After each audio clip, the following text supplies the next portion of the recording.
नमस्कार दोस्तों, स्वागत है आप सभी का आपके अपने YouTube channel S1 coaching centre में।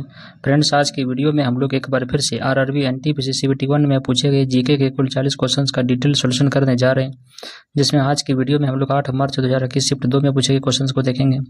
बाकी शिफ्ट के वीडियो जिसने नहीं देखे हैं वो ऊपर का आई बटन या फिर चैनल की प्ले लिस्ट में जाकर के देख सकते हैं। तो चलिए वीडियो स्टार्ट करते हैं। देखते हैं शिफ्ट का सबसे पहला क्वेश्चन क्या है। देखिए, सबसे पहला क्वेश्चन यहाँ पे क्या कि निम्न में से कौन सा देश 2019 में यूनेस्को से अलग हो गया था। तो ये इजराइल और यूएसए हो जाएगा। देखिए, 2019 में इजराइल और संयुक्त राज्य अमेरिका दोनों ने आधिकारिक तौर पर यूनेस्को छोड़ दिया था। वापस लेने का निर्णय मुख्य रूप से इस धारणा से प्रभावित था कि यूनेस्को ने इजराइल विरोधी पूर्वाग्रह दिखाया है।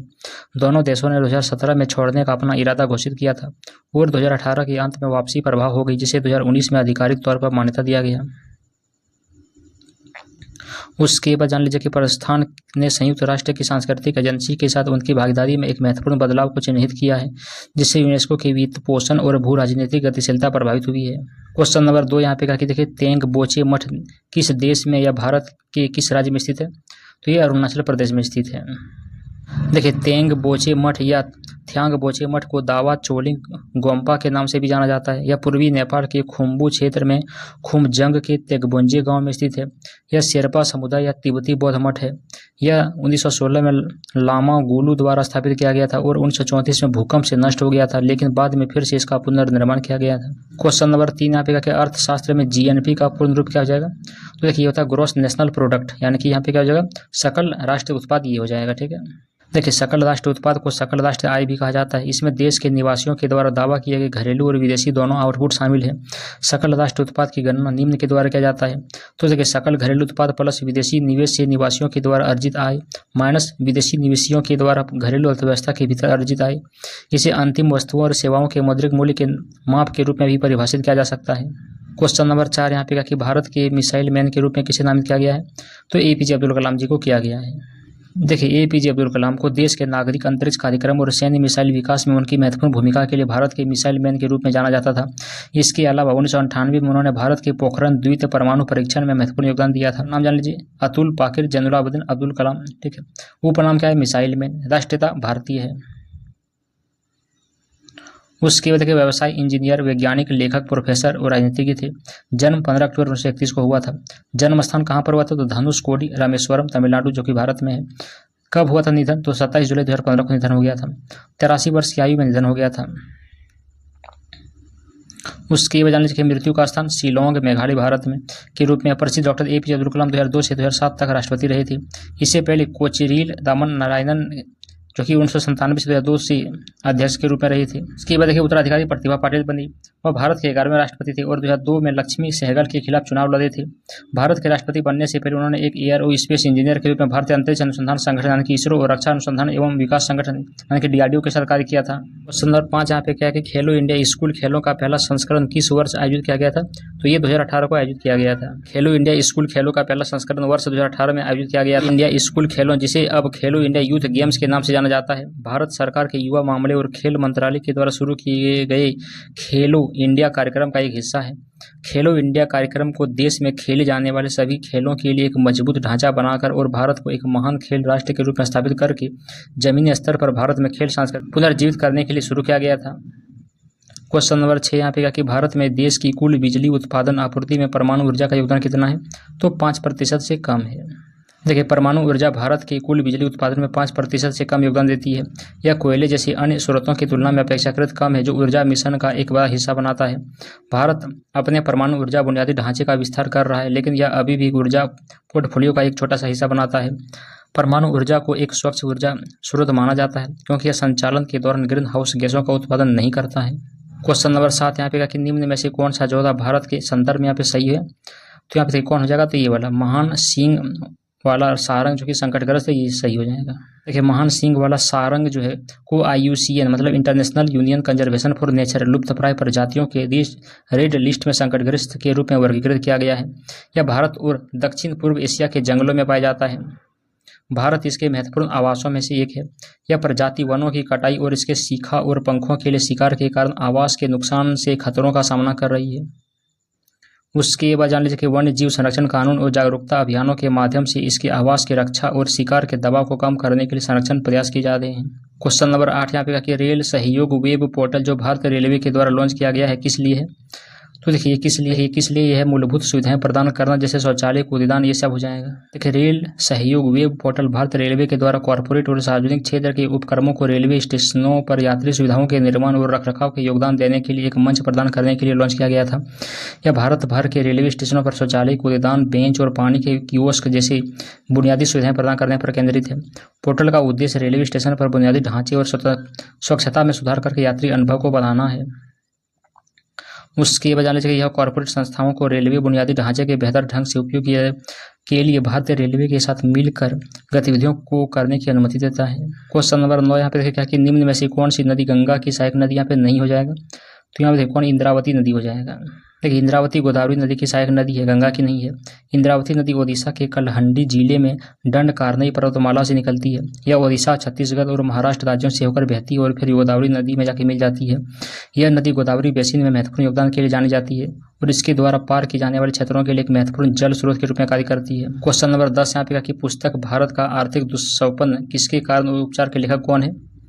तो इसका लेखक चरण सिंह है। ठीक है, चरण सिंह। देखिए चरण सिंह एक प्रमुख भारतीय राजनीतिज्ञ थे और भारत के 5वें प्रधानमंत्री के रूप में कार्य किए। वह कृषि क्षेत्र में अपने महत्वपूर्ण योगदान और किसानों के अधिकारों के प्रबल समर्थक होने के लिए जाने जाती हैं। चरण सिंह ने भारत के द्वारा सामना की जा रही आर्थिक समस्याओं का समाधान करने और समाधान प्रस्तावित करने के लिए भारत का आर्थिक दुष्स्वप्न इसके कारण और उपचार पुस्तक लिखी है। उसके बाद जान लीजिए पुस्तक में उनके विचार भारत के सामाजिक आर्थिक स्थितियों विशेष रूप से ग्रामीण क्षेत्रों में उनके व्यापक अनुभव और गहन समझ पर आधारित है। क्वेश्चन नंबर 11 यहाँ पे कि 2021 में चिकित्सा के क्षेत्र में पद्म विभूषण पुरस्कार से किसे सम्मानित किया गया था? तो देखिए एक मिला था किसे? तो ये मिला था बी मोनप्पा हेगड़े को मिला था। देखिए डॉक्टर बी मोनप्पा हेगड़े एक प्रसिद्ध चिकित्सा पेशेवर है जिन्हें चिकित्सा के क्षेत्र में उनके योगदान के लिए जाना जाता है। उन्हें 2021 में पद्म विभूषण पुरस्कार से सम्मानित किया गया था जो भारत के सर्वोच्च नागरिक पुरस्कारों में से एक है। पद्म विभूषण किसी भी क्षेत्र में असाधारण और विशिष्ट सेवा के लिए दिया जाता है जिसमें सरकारी कर्मचारी के द्वारा प्रदान की गई सेवा भी शामिल है। डॉक्टर हेगड़े ने भारत में चिकित्सा विज्ञान और स्वास्थ्य सेवा के विकास में महत्वपूर्ण योगदान दिया है। क्वेश्चन नंबर 12 यहाँ पे कि जनवरी 2019 में चेन्नई ट्रैफिक पुलिस के द्वारा ट्रैफिक प्रबंधन के लिए किस रोबोट को पेश किया गया था? तो देखिए रोबोट का नाम था क्या? रोडियो था। देखिए रोडियो चेन्नई ट्रैफिक पुलिस के द्वारा ट्रैफिक प्रबंधन के लिए पेश किया गया एक रोबोट है। इसे जनवरी 2019 में ट्रैफिक प्रबंधन और पैदल चलने वाले की सहायता के लिए तैनात किया गया है। रोबोट को शहर में ट्रैफिक प्रबंधन की दक्षता बढ़ाने के लिए डिजाइन किया गया है। रोडियो लोगों के साथ बातचीत कर सकता है और महत्वपूर्ण ट्रैफिक से संबंधित जानकारी प्रदान कर सकता है। क्वेश्चन नंबर 13 यहाँ पे कि किस राज्य सरकार ने पक्के पागा हॉर्नबिल उत्सव को राज्य का उत्सव घोषित किया है? तो देखिए अरुणाचल प्रदेश राज्य हो जाएगा। देखिए पक्के पागा हॉर्नबिल उत्सव अरुणाचल प्रदेश के पक्के टाइगर रिजर्व में मनाए जाने वाला एक वार्षिक कार्यक्रम है। यह उत्सव अरुणाचल प्रदेश के समृद्ध जैव विविधता और सांस्कृतिक विरासत को उजागर करता है और संरक्षण को बढ़ावा देने का लक्ष्य रखता है। इको पर्यटन और पर्यावरण जागरूकता को बढ़ावा देने के लिए इसे अरुणाचल प्रदेश सरकार के द्वारा राज्य उत्सव घोषित किया गया था।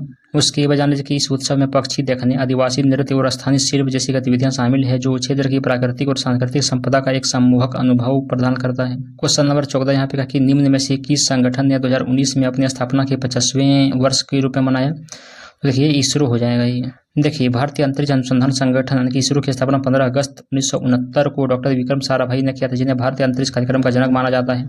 इसरो का प्राथमिक उद्देश्य आंतरिक प्रौद्योगिकी को आगे बढ़ाना और अलग अलग राष्ट्रीय कार्यों के लिए इसके अनुप्रयोग का उपयोग करना है।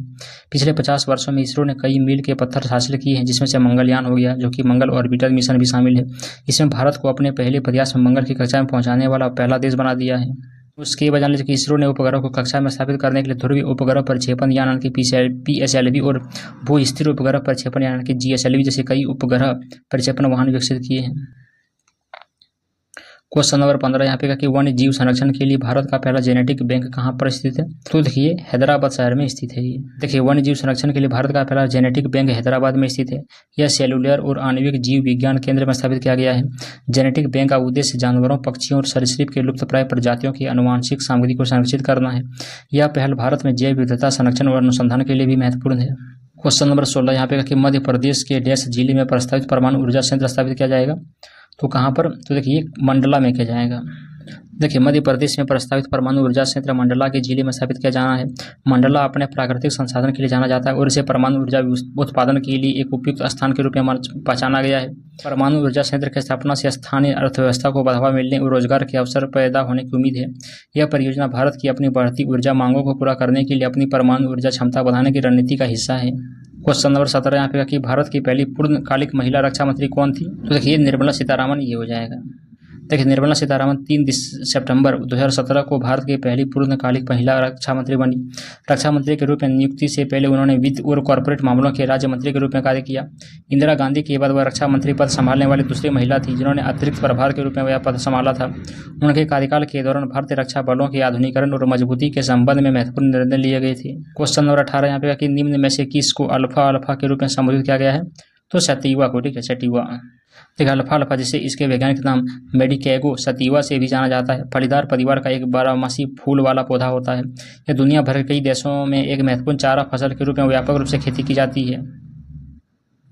उसके वजह देखिए, अल्फा अपनी उच्च प्रोटीन सामग्री के लिए जाना जाता है और अक्सर मवेशियों और घोड़ों जैसे पशुधन के लिए चारे के रूप में उपयोग किया जाता है। इसकी जड़ें गहन होती है जो इसे मिट्टी से पोषक तत्वों को अवशोषित करने में मदद करता है। इससे यह मिट्टी के स्वास्थ्य को बेहतर बनाने के लिए एक मूल्यवान फसल बन जाता है। क्वेश्चन नंबर 19 यहाँ पे कि भारत में पद से हटाने के लिए महाभियोग प्रक्रिया डैश पर लागू नहीं होती है? तो प्रधानमंत्री पर लागू नहीं होती है। देखिए, भारत में महाभियोग प्रक्रिया राष्ट्रपति, भारत के मुख्य न्यायाधीश और सर्वोच्च न्यायालय के न्यायाधीशों पर लागू होती है, लेकिन प्रधानमंत्री पर लागू नहीं होती है। प्रधानमंत्री को महाभियोग के बजाय लोकसभा में अविश्वास प्रस्ताव पारित के द्वारा हटाया जा सकता है। भारतीय संविधान के अनुच्छेद 61 के अनुसार भारत के राष्ट्रपति पर संविधान के उल्लंघन के लिए महाभियोग लगाया जा सकता है। भारतीय संविधान के अनुच्छेद 124(4) के अनुसार भारत के मुख्य न्यायाधीश सहित सर्वोच्च न्यायालय के न्यायाधीशों को उनके दुर्व्यवहार या अक्षमता के सिद्ध होने पर महाभियोग के द्वारा हटाया जा सकता है। क्वेश्चन नंबर 20 यहाँ पे कि 2020 में खेलो इंडिया यूथ गेम्स में किस राज्य ने सिर्फ शीर्ष स्थान प्राप्त किया था? तो देखिए, महाराष्ट्र हो जाएगा। देखिए, महाराष्ट्र ने 2020 में कुल 256 पदक के साथ खेलो इंडिया यूथ गेम्स में शीर्ष स्थान प्राप्त किया। राज्यों ने 78 स्वर्ण, 77 रजत और 101 कांस्य पदक जीता। खेलो इंडिया यूथ गेम्स भारत में आयोजित एक राष्ट्रीय स्तर पर बहुविषयक जमीनी स्तर का खेल है। इस आयोजन का उद्देश्य युवाओं में खेल और फिटनेस को बढ़ावा देना, युवा प्रतिभाओं की पहचान करना और उन्हें पोषित करना शामिल है। क्वेश्चन नंबर 21 यहाँ पे कि भारतीय राष्ट्रीय कांग्रेस की अध्यक्षता करने वाली पहली भारतीय महिला कौन थी? तो देखिए, ये सरोजिनी नायडू ये हो जाएगा। देखिए, सरोजिनी नायडू भारतीय राष्ट्रीय कांग्रेस की अध्यक्षता करने वाली पहली भारतीय महिला थी। वह 1925 में कानपुर में हुए कांग्रेस अधिवेशन में अध्यक्ष के रूप में चुनी गई थी। सरोजिनी नायडू को उनकी कविताओं में योगदान के कारण भारत के कोकिला के रूप में भी जाना जाता है। उन्होंने भारत के स्वतंत्रता संग्राम में महत्वपूर्ण भूमिका निभाई और महात्मा गांधी का अहिंसा और संविदा अवज्ञा के विचारों का अनुयायी था। क्वेश्चन नंबर 22 यहाँ पे कि जनवरी 2019 में किस राज्य ने एक परिवार एक नौकरी योजना शुरू किया था? तो देखिए, सिक्किम राज्य ने शुरू किया था। देखिए, एक परिवार एक नौकरी योजना जनवरी 2019 में सिक्किम राज्य सरकार के द्वारा शुरू किया गया था। इस योजना का उद्देश्य प्रत्येक परिवार के एक सदस्य को रोजगार प्रदान करना है जिसके पास सरकारी नौकरी नहीं है। यह पहल सिक्किम के तत्कालीन मुख्यमंत्री पवन कुमार चामलिंग के द्वारा शुरू किया गया था। इस योजना के तहत राज्य सरकार के अलग अलग विभागों में अलग अलग नौकरियों के लिए शुरू में लगभग 20,000 युवाओं को नियुक्ति पत्र दिए गए थे। क्वेश्चन नंबर 23 यहाँ पे कि अकबर ने किस वर्ष इबादत खाना का निर्माण करवाया था? देखिए, 1575 को करवाया था। देखिए, अकबर जो है मुगल साम्राज्य के तीसरे सम्राट थे जिन्होंने 1556 से 1605 तक शासन किया। इबादत खाना या प्रार्थना घर अकबर ने 1575 में फतेहपुर सीकरी में स्थापित किया था। अकबर ने अलग अलग धर्मों के विद्वानों के बीच धार्मिक चर्चाओं और बहसों के लिए इबादत खाना बनवाया था। इबादत खाना का निर्माण अकबर के अपने साम्राज्य में धार्मिक सहिष्णुता और समन्वय को बढ़ावा देने के प्रयासों का हिस्सा था। क्वेश्चन नंबर 24 यहाँ पे कि दिसंबर 2020 में भारत के राष्ट्रीय हरित अधिकरण का अध्यक्ष कौन था? देखिए, आदर्श कुमार गोयल ये था। देखिए, दिसंबर 2020 तक आदर्श कुमार गोयल राष्ट्रीय हरित अधिकरण की एनजीटी के वर्तमान अध्यक्ष थे। उन्हें 6 जुलाई 2018 को एनजीटी के अध्यक्ष के रूप में नियुक्त किया गया था। न्यायमूर्ति आदर्श कुमार गोयल भारत के सर्वोच्च न्यायालय के पूर्व न्यायाधीश भी रहे हैं। उन्होंने भारत में पर्यावरणीय मुद्दों से संबंधित अलग अलग ऐतिहासिक फैसलों में महत्वपूर्ण भूमिका निभाई है। क्वेश्चन नंबर 25 यहाँ पे कि निम्न में से कौन सा वृक्षारोपण रेगिस्तान में मिट्टी के कटाव को रोकने में मदद करता है? तो देखिए, ये शेल्टर बेल्ट ये हो जाएगा। देखिए, शेल्टर बेल्ट पेड़ों या झाड़ियों की पंक्तियां होती है जो किसी क्षेत्र को तेज हवाओं और कटाव से बचाने के लिए लगाई जाती है। ये बेल्ट हवा की गति को कम करने में मदद करता है जो रेगिस्तानी क्षेत्रों में मिट्टी के कटाव को रोकता है। वे बाधाओं के रूप में कार्य करते हैं जो चलती मिट्टी के कणों को फंसाते हैं और हवा द्वारा ले जाने वाली मिट्टी की मात्रा को कम करते हैं। उसके बजाय लेके शेल्टर बेल्ट क्षेत्र में सूक्ष्म जलवायु को भी बेहतर बनाते हैं, जिससे यह अन्य वनस्पतियों और कृषि गतिविधियों के लिए अधिक उपयुक्त हो जाता है। क्वेश्चन नंबर 26 यहाँ पे कहा कि निम्न में से कौन सा स्मारक मध्य प्रदेश राज्य में स्थित नहीं है? तो देखिए यहाँ पे जंजीरा का किला ये हो जाएगा यहाँ पे सही उत्तर। देखिए जंजीरा किला, जिसे मुरुदा जंजीरा के नाम से भी जाना जाता है, महाराष्ट्र के रायगढ़ जिले में स्थित है। यह किला मुरूद के तट गांव के पास एक द्वीप पर स्थित है, इसीलिए इसका नाम मुरूद जंजीरा रखा गया है। यह किला भारत के सबसे मजबूत समुद्री किलों में से एक होने के लिए जाना जाता है, जिसने सदियों से कई हमलों का सामना किया है। उसके बजाय इसके किले में ऊंची दीवारों और बुर्जों के साथ एक अनूठी वास्तुकला है और इसे मूल रूप से सिद्दी के द्वारा बनाया गया था, जो भारतीय मूल का एक मुस्लिम वंश था। क्वेश्चन नंबर 27 यहाँ पे कि निम्न में से कौन मानव उत्सर्जन का तंत्र का भाग नहीं है? तो देखिए यहाँ पे ब्रोंकाइल ये हो जाएगा।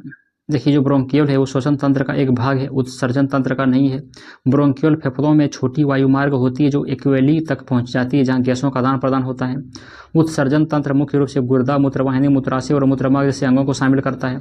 मानव उत्सर्जन तंत्र के प्रमुख घटकों में ग्लोमेरुलस, संग्रह नालिका और बोमन कैप्सुलेस भी शामिल है। क्वेश्चन नंबर 28 यहाँ पे कि भारतीय संविधान के किस संशोधन अधिनियम में वस्तु एवं सेवा कर पेश किया गया था? तो देखिए 101वां संशोधन था ये।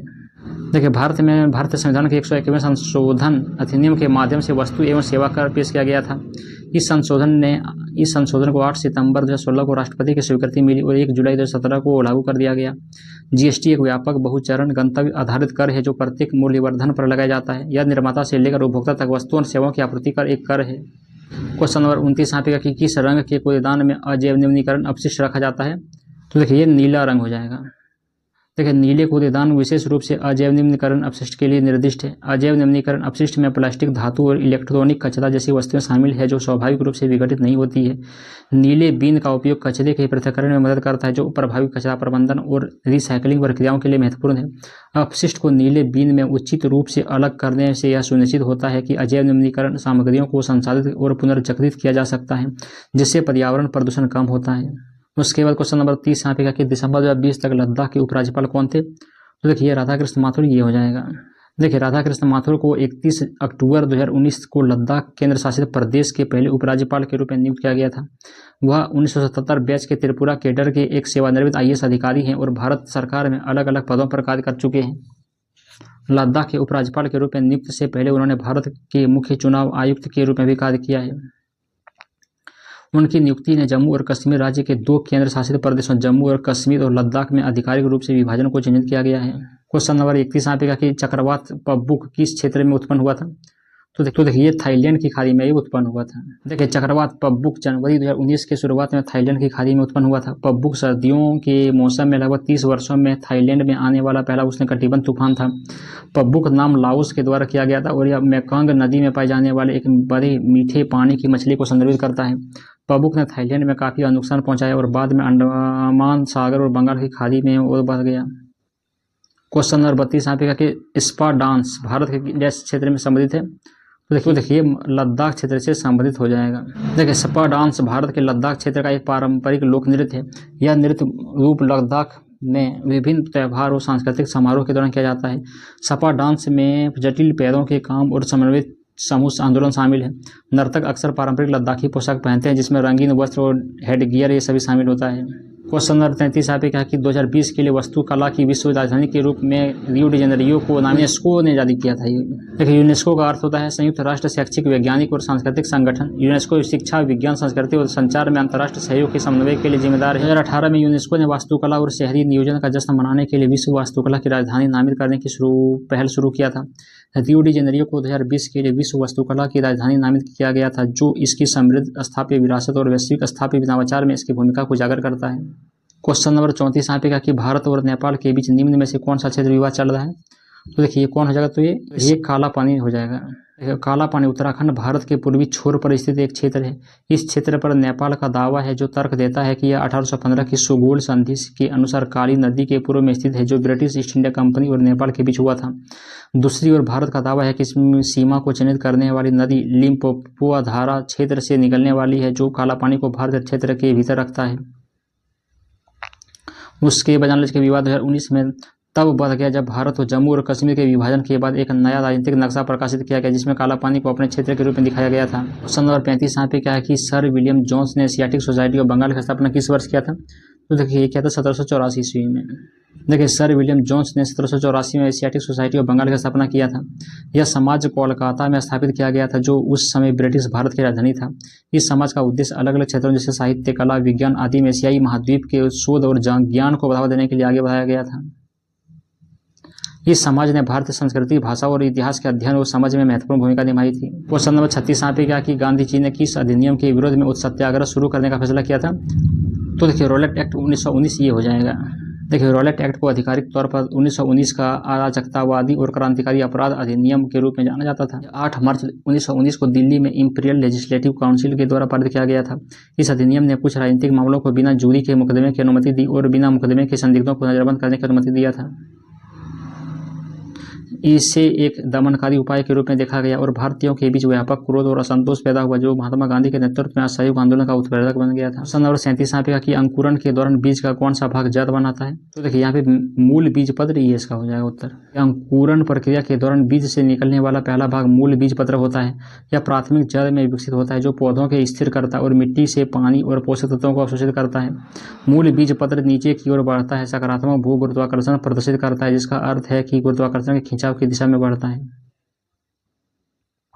अंगूर के स्थापना और विकास के लिए मूल बीज पत्र का स्वास्थ्य और शक्ति महत्वपूर्ण है। क्वेश्चन नंबर 38 यहाँ पे कि 2019 में बोलन डी और अवार्ड किस महिला फुटबॉल खिलाड़ी ने जीता था? तो देखिए, ये जीता था किसने? तो देखिए, ये मेगन रेपिनोउ ने जीता था। देखिए, मेगन रेपिनोउ एक अमेरिकी पेशेवर और सॉकर खिलाड़ी हैं, जो विंगर के रूप में खेलती है और नेशनल वुमेन्स सॉकर लीग में ओएल रेन की कप्तान है। उन्होंने 2019 में बोलन डी और फेमिनीन जीता, जो दुनिया की सर्वश्रेष्ठ महिला फुटबॉलर को दिया गया जाता है। रेपिनोउ अपने असाधारण कौशल, मैदान पर नेतृत्व और सामाजिक न्याय के मुद्दों के लिए वकालत के लिए जाना जाता है। 2019 में उन्होंने फीफा महिला विश्व कप में गोल्डन बूट और गोल्डन बॉल भी जीता, जहां उन्होंने संयुक्त राज्य अमेरिका को जीत दिलाने में मदद किया था। क्वेश्चन नंबर 39 यहाँ पे कहा कि निम्न में से कौन एक वस्तु से बड़ा आभासी प्रतिबिंब बना सकता है? तो यहाँ पे देखिए, कौन हो जाएगा? तो अवतल दर्पण हो जाएगा। जब वस्तु को फोकस बिंदु और दर्पण के बीच रखा जाता है, तो अवतल दर्पण वस्तु से बड़ा आभासी प्रतिबिंब बना सकता है। अवतल दर्पण के द्वारा बनाया गया आभासी प्रतिबिंब वस्तु की तुलना में सीधा और आवर्धित होता है। अवतल दर्पण में आवर्धन बढ़ाता है, क्योंकि वस्तु फोकस बिंदु सीमा के भीतर दर्पण के करीब जाती है। अवतल दर्पण के इस गुण का उपयोग मेकअप दर्पण और शेविंग दर्पण जैसे उपकरणों में किया जाता है, जहाँ एक बड़ा सीधा प्रतिबिंब वांछनीय होता है। उसके बाद इस आखिरी क्वेश्चन नंबर 40 यहाँ पे कि वायुमंडल में कार्बन डाइऑक्साइड की मात्रा कितना होता है? तो देखिए, 0.03% ये होता है।